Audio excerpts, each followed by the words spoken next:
What would you do in this situation? You have a very, very important goal to achieve, or a journey ahead of you. Maybe you have plans to go study abroad, or you have an important project to start, or you have been working very, very hard for many, many years to start a business, and now you meet someone, the love of your life. We're going to continue with our discussion of Paulo Coelho's The Alchemist, and this is part 4 of a series about the journey of Santiago. And today in this episode, we're going to talk about the importance of having a strong life partner, like a wife or a husband, to help you and support you in your life's journey, in your goals, to help you achieve your goals, especially when you are not sure about making a decision.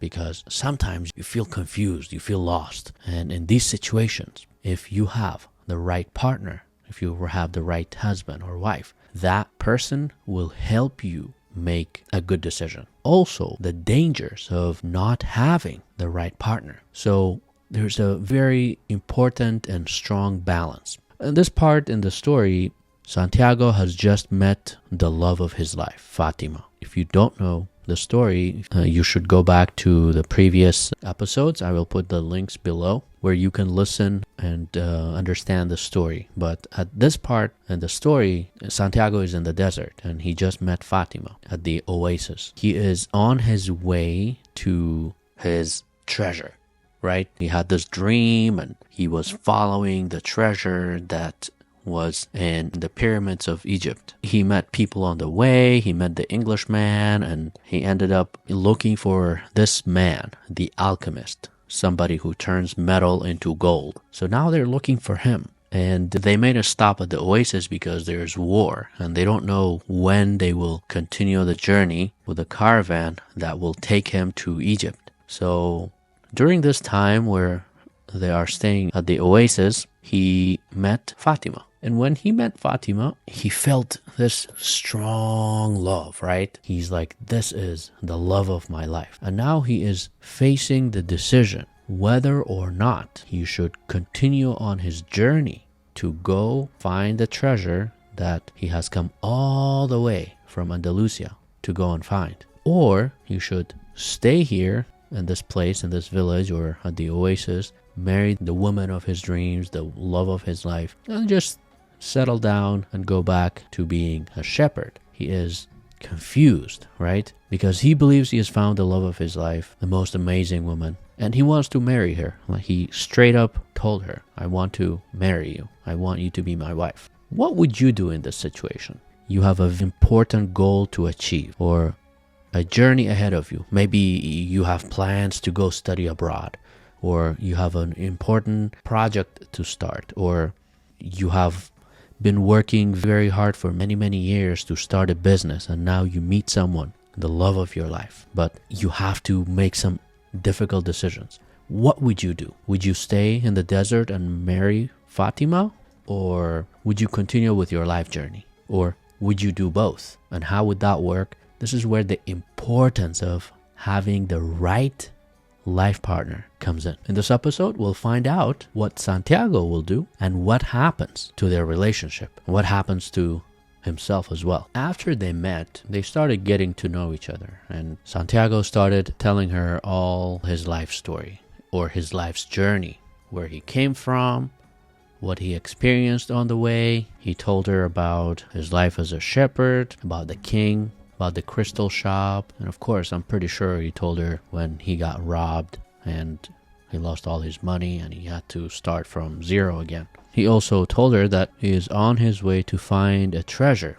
And of course they feel a very, very strong connection immediately, and just like I explained in the previous page, they felt this instant love as if the world stopped. So he would go and talk to her every day, and something really powerful happened, because now, in this crucial moment that he feels confused, he needed the right person to make the right decision. And this also shows the importance of having somebody in your life who supports you with you, not just but with your life goals. Also, she or he wouldn't think that your life goal is crazy or stupid. If you have a silly idea or a stupid life goal, then maybe You need to. But you understand what I mean. The person actually believes in what you are trying to achieve. Not that they think, that's stupid. What? You make videos on TikTok? You make podcasts? What? This is also really a sign of a strong woman or a strong man if you're a woman. Because Santiago is confused, right? And he's also vulnerable. But Fatima is not trying to take advantage of his vulnerability, right? He's confused, he's vulnerable, but he's expressing his confusion to her because they trust each other and they love each other, and it seems that they want the best for each other. So because of that, he is confiding in her. He's expressing what he feels in his heart and what he dreams to achieve. And then Fatima says, you have told me about your dreams, about the old king, about your treasure, and you have told me about the omens. So now I fear nothing. Because it was those omens, those signs, those trials, those experiences that brought you to me. And I'm a part of your dream and a part of your personal legend or your mission. And this phrase is repeated many times in the book, personal legend, which means your personal mission. And she said, that's why I want you to continue towards your goal. If you have to wait until the war is over, that's fine. You can wait. But if you have to go before then, go in pursuit of your dream. And that is very, very powerful because she could have said, no, I love you so much, Santiago. I want you to stay and marry me, right? But no. She said, maktub. It means it's written. You're supposed to meet me and you're supposed to go on this journey. If I am really a part of your dream, then you'll come back. I am a desert woman and I'm proud of that. I want my husband to wander as free as the wind that shapes the dunes. The boy was sad as he left her that day. This happened, and this was a very crucial moment because it gave assurance to their love and to the way they thought about each other. And by the way, again, this is a very, very important sign or a big sign of a strong woman, because a lot of times the reason people have problems in their relationships, in their marriage, is because of power dynamic. This person wants to control the other person.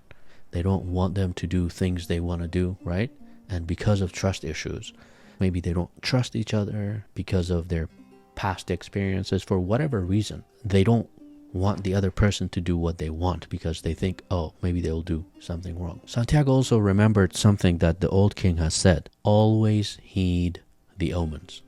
Always pay attention to the signs, to the things that people say or the things that you see, right? You have to pay attention to the signs.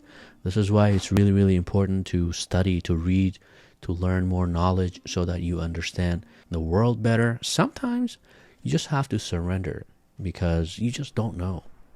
But you have to trust God and make a decision. It's also really important to pay attention to the signs. So Santiago had seen this vision about an army coming, attacking the oasis or something like that. So he tells the camel driver, he says, I need to tell somebody about this vision. I need to tell the leader of the tribe here in the oasis about this vision I had.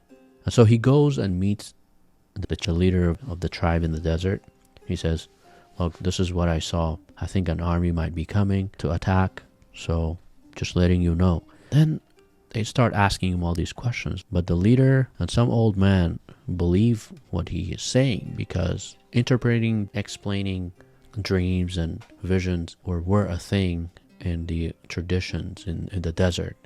So believe him. And they tell him, who are you? He tells them, and he's very happy that he told them about this, the danger that is about to come, even though he's not 100% sure. But he tells them.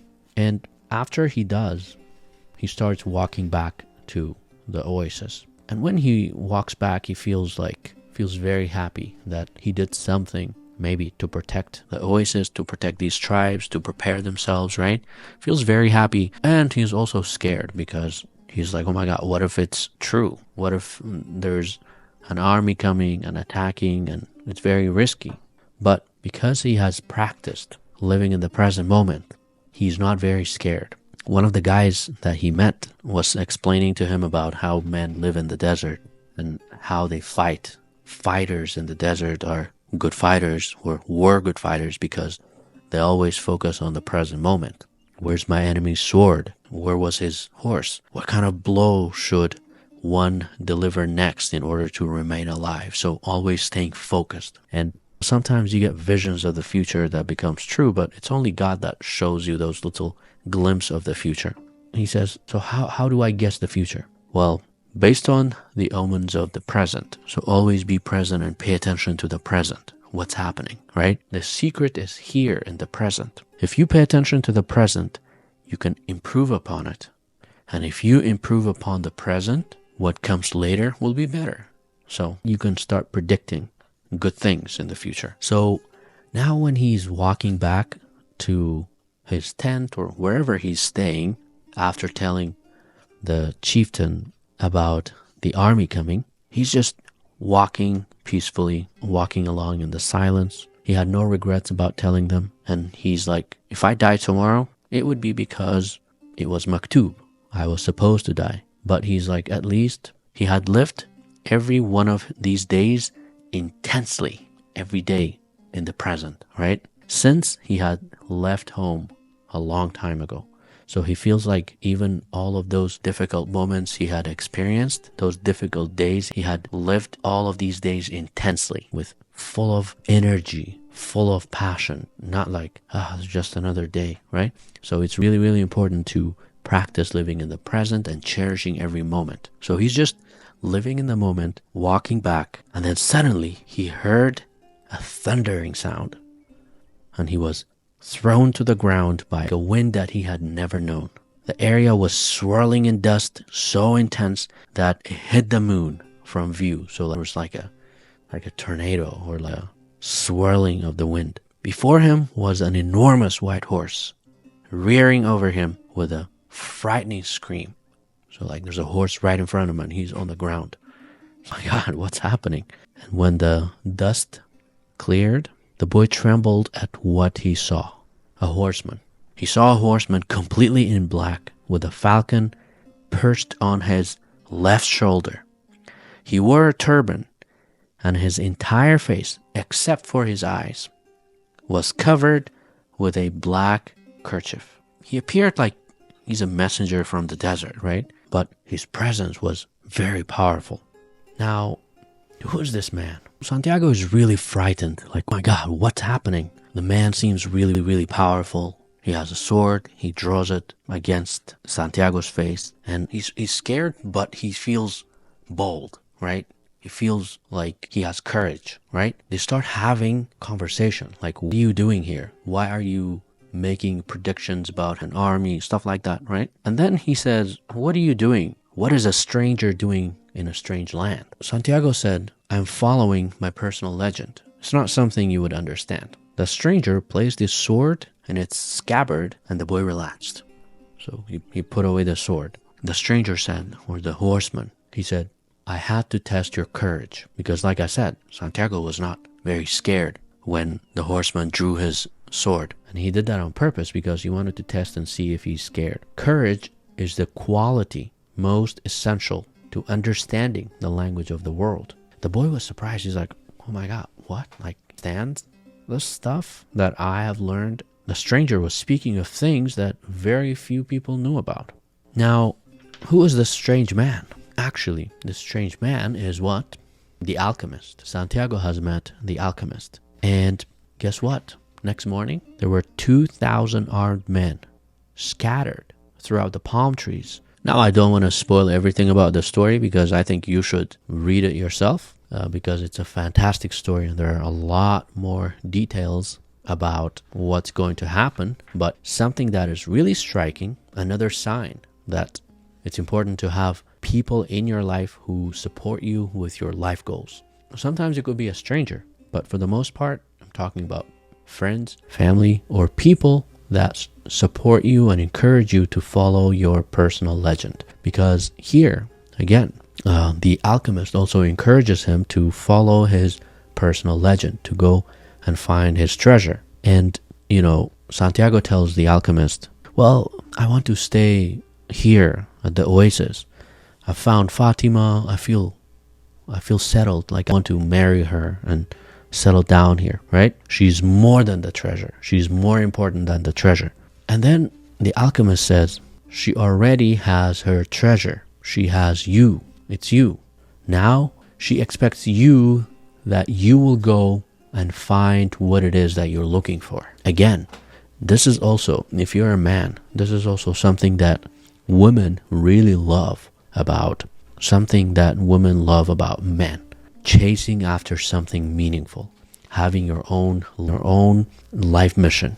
Not like just right after you get married, you start getting relaxed, or not having a sense of direction, like everything about you becomes about her. No, you are your own person. It doesn't matter how much you love your partner, your wife, or your husband. You need to stay focused on your own personal mission, on your own personal legend.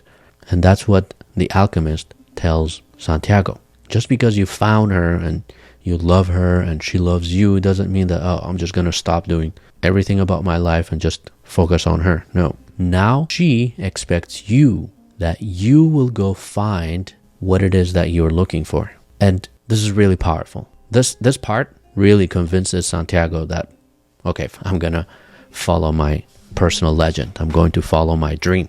He's like, okay, I'm going to give you a scenario. If you decide to stay here and marry Fatima, let me tell you what will happen. You'll be the counselor of the oasis, because, you know, he has the ability to tell the future, but guess the future, and he has these visions. So they're going to respect you. You're going to become the counselor here. You have enough gold to buy many sheep and many camels. You're going to marry Fatima, and you will both be happy for a year. You'll learn to love the desert. You'll get to know every one of the 50,000 palms.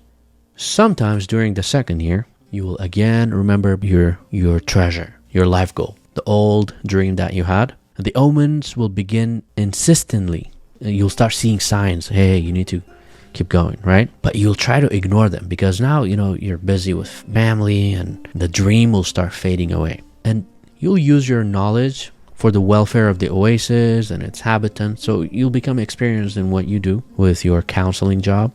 During the third year, the omens will continue to speak of your treasure and your personal legend. You will walk around night after night at the oasis, and Fatima will be unhappy because she will feel like it was her fault that you stopped following your dream. But you will love her, and she will return the love, right? You will remember that she never asked you to stay. She told you, go follow your treasure and then come back to me, right? So you won't blame her. You will not say, oh, it was her fault that I didn't chase my dream. But many times you will walk the sands of the desert thinking, maybe you could have left. Maybe you could have made that decision. Maybe you could have taken that job. Maybe you could have quit that job, right? That you could have trusted more in your love for Fatima. But because what kept you at the oasis was your own fear that you might never come back here. And at that point, the omens will tell you, the signs will tell you that your treasure is buried forever. It's gone forever. That's it. And at that moment, all you'll be able to say or think is, I wish I had pursued my treasure. That brings us to the end of this part. In the next part, we're going to talk about what will happen. Will he come back to Fatima or not? We'll find out. Thanks for listening, or thanks for watching this episode on the English Zone podcast about The Alchemist by Paulo Coelho. We'll be back with part 5. And part 5 might be the final part. We'll see what happens. I'll see you soon.